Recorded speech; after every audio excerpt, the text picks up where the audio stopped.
Guys, ito ang lagi natin pinapaalala na dapat sundin natin lagi ang rules or ang nakalagay sa inyong ticket para maiwasan ang ganito. Dahil isang kababayan natin nagbahagi ng kanyang karanasan na kiniklaim niya na na-scam daw siya sa Mactan Cebu International Airport ng mga ground staff. Dahil pinagbayad daw siya ng 1,750 pesos per kg ng excess baggage or ng excess baggage charge per kg.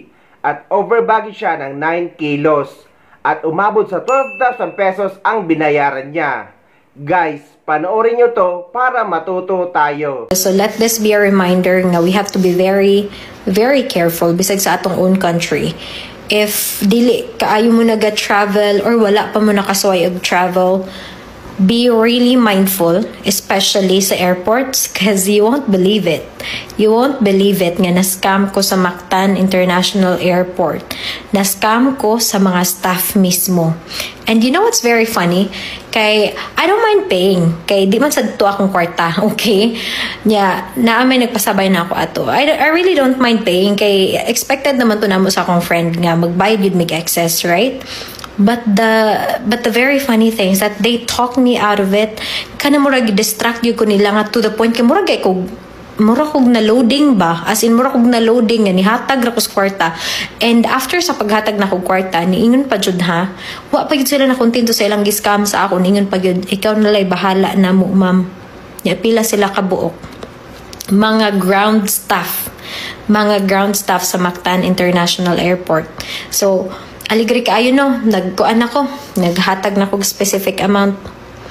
Wala ra na ako gi-check ang resibo. So it's on me, it's my fault. Sige, ako na, kasalanan ko na naman. Akong sala, kay while nag-atubang ko sa ilaha, wala na ako na-check ang akuang resibo nga ilang gihatag sa ako because I was panicking na kay muagi pa kog immigration. I only have 40 minutes left before sa ako ang flight, okay? So murag wala na koy time nga mo check pa sa akong resibo. But again, that's not an excuse. Again, it's my fault. So ang ilang gi-declare ko no nga akong bayranan sa excess baggage, which is very funny kay niabot siya 12K. Kay ang per kilo ko no is 1,750 ba to? Ingon ana. So, na-shock ko niya na ko nga, this is not the first time I've traveled. Okay, obviously ang akong passport naghanog stamp, and every time mag-excess ko i-per kilo na nila or i-cargo. So, ang pinakadako nga akong nabayaran sa akong excess baggage before is 300 something or 500-ish per kilo, okay? Presyohan kag 1,750. So, anyhow, wala na ko'y time makig-argue, nihatag na lang ko sa kwarta. Okay, anyway, it was funded man sa akong friend, kaya nasa Filipino store sa kuan, sa Phuket na siya Pinoy goods nga store. So, iyahaman to mga items. So, okay, hatag ko. Pagkahuman na kog hatag, niingon pa jud ikaw nalay bahala na mo, ma'am ha. Nya pila sila kabuok. Then ako wala na jud ko kwarta, miss. Kuan na lang ni 1,000 na lang ni kamo nalay pagbahin-bahin ha ni ana pa ko because I was thinking nga they were honest sa ilahang gi-charge sa ako ah. Unya mind you ha, ang excess baggage na ako is just 9 kilos. Okay, 9 or 8-ish, ana. Unya, kadto ko no hay kay 1,750 per kilo mo to ilang i-charge sa ako. Ilan ako no hay kung gitag-ag discount ato sa ilang gisukot nga 12K sa ko Pag-abot na ako sa airplane, kabalo mo pilay nakasuwat sa resibo. 6,000 ra yung sa OR. 6,000 ra guys.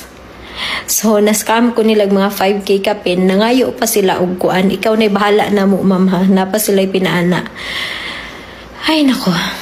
Usahay lisod ka i-defend ang atong own people, no? Kay sila naman sa maghatag og rason nga nung naika-istorya ang mga afam, ang mga turista. And kuan na lang tao say muana na lang siguro kung di ko Pilipino, muana na ko Indonesian ko total maoram tagnaw kay may pang mga Indonesian mga honest pa unya grabe pa kaayo when it comes to hospitality. Oh my gosh, number 1 di na jud ko muana nga ang mga Pinoy number 1 sa hospitality. No Indonesian, deritas Indonesian kay murag halos na lang kakuguson padung sa imong kwarto. Anyway, na-relieve na sad ang akong kuan nabalik na sa akong sapot. And it's not just that ha. Daghan pa kay kong may experiences sa Cebu nga about anong scam, but let's just leave it there, okay? Actually, sa kwento ni kabayan ko, international flight siya ay walang scam na nangyari dito. Dahil nga sa karanasan ko sa Emirates Airlines, even sa Pilipinas or sa Dubai Airport, kapag excess baggage ka ay magbabayad ka ng 100 dirham per kg or katumba siya ng lampas 1,500 pesos kada kilo. Noon pa yun guys, hindi ko na alam kung magkano na ngayon. Ngunit kung domestic flight siya at sinisingil siya ng ganong halaga sa over baggage niya, ay may pang-i-scam nga dito. Pero guys, para nga maiwasan ang ganito, lagi natin pinapaalala na huwag dapat magdala ng sobra-sobra sa bagahe. Sundin lagi ang nakalagay sa ticket, at kapag sa hand carry naman ay 7 kg lang, lalo na kung may domestic flight kayo sa Pilipinas man or sa ibang bansa. Nasa rules naman yan, kaya kailangan nating sundin. Eto nga guys yung post ko kahapon na guide para hindi kayo ma-over baggage kapag magbabakasyon kayo sa Pilipinas. Ilalagay ko ang link sa description ng video na ito para may guide kayo.